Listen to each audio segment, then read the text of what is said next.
Welcome to Reparenting Daily, your free daily guide for inner child healing and repairing the relationship with yourself.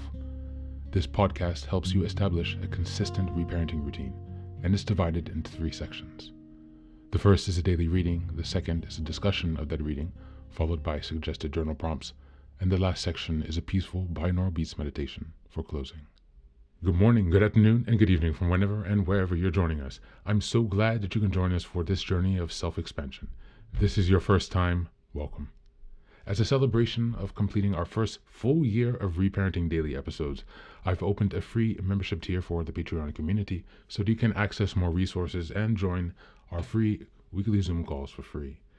I understand there's a lot going on in the world right now, and I know that many people are really struggling. My hope with this is to encourage others to still pick up the work of reparenting and offer a free community where people can come together and do that. I'd also like to thank all of you who've been along on the journey so far. Just as a reminder, this is a free podcast, but you can support the project by purchasing the Reparenting Daily journal, where you can follow us along all year. This 333-page journal gives you extra insight and resources for each week, and it also provides space for you to keep your notes. Another way to support the podcast is to purchase the Fairy Tales for Reparenting series, volumes 1 through 3. This collection organizes famous and obscure fairy tales from around the world into 3 phases of the hero's journey, beginning, middle, and end. And while you might think that fairy tales are for kids, I'd like to challenge you here. These stories contain profound truths and lessons carried down over millennia that we can use to integrate in our reparenting journey. It's a fun way to connect with your inner child.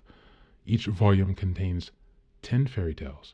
They include an analysis section to help you dive deeper into the message, as well as journal prompts to reflect on the story's meaning for your own life. Lastly, you can also support the podcast by taking a paid Patreon subscription, purchasing the books on the website, or by donating to Buy Me a Coffee. You can find all this information on the supporters section of the website. And so, with these announcements out of the way, let's dive into today's practice. Today's reading is called Self-Compassion, and it's from Kristen Neff's website. You can find the links in the show note descriptions, where you can read the entire article. As usual, I will only read a portion. The theme of this month is self-compassion and self-kindness. We're in week 1, February 1st until the 7th, and the theme is understanding self-compassion. What is self-compassion? Having compassion for oneself is really no different than having compassion for others. Derived from Latin, the term refers to how we're with calm, suffering, passion. Think about times when you felt compassion for a close friend who was suffering. First, to experience compassion, you have to actually notice that your friend is struggling or feeling badly about themselves. Second, if what you feel is compassion rather than pity, you realize that suffering, failure, and imperfection is part of the shared human experience. There, but for fortune I go. Finally, you respond to your friend with warmth, understanding, and kindness, feeling the desire to help in some way. These are the 3 main elements of compassion: mindfulness, common humanity, and kindness. Self-compassion involves doing a U-turn and giving yourself the same compassion you'd naturally show a friend when you are struggling and feeling bad about yourself. It means being supportive when you're facing life's challenges, feeling inadequate, or making a mistake. Instead of just ignoring your pain with a stiff upper lip mentality, or getting carried away by your negative thoughts and emotions, you tell yourself, this is really difficult right now.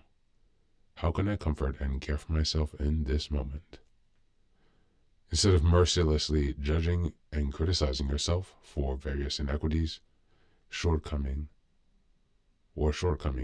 self-compassion means you're kind and understanding when confronted with your failings.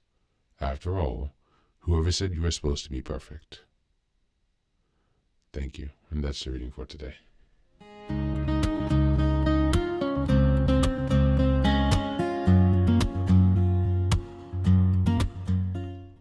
welcome back.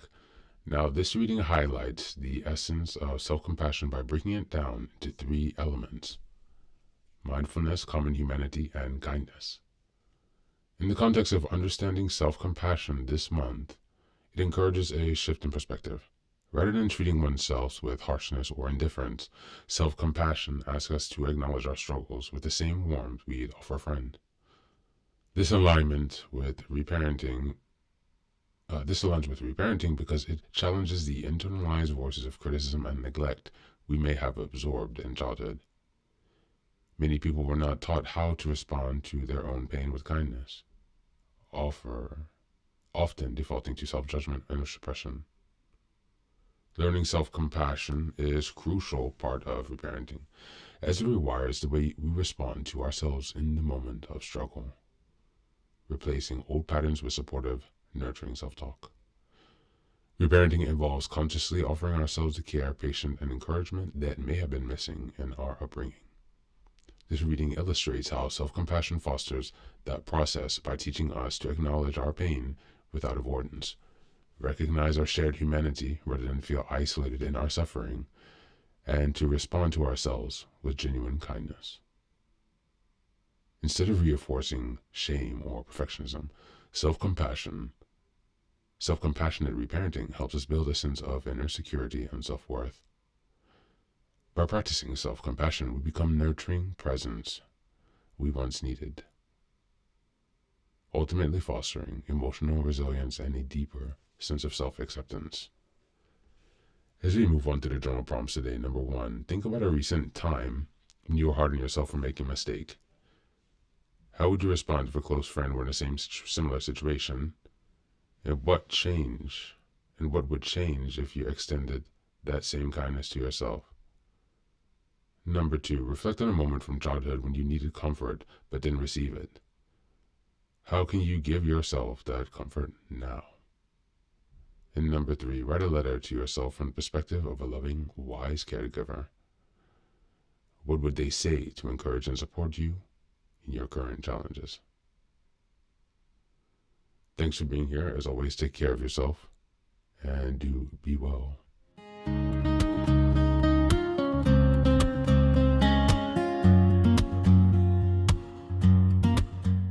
Welcome back.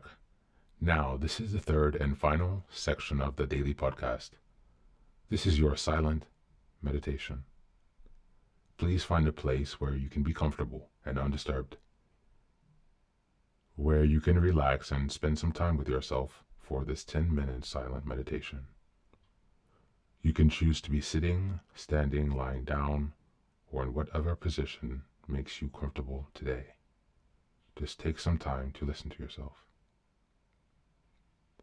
Next, be sure that you are taking some time to be with your breath to connect with your body. Don't be disturbed or overwhelmed by your thoughts. Simply allow them to pass. Just observe them. Do not engage with your thoughts. Only be mindful of them passing as if they are drifting down a river. Use this time to connect with yourself. Whatever time of day you are listening to this, Namaste.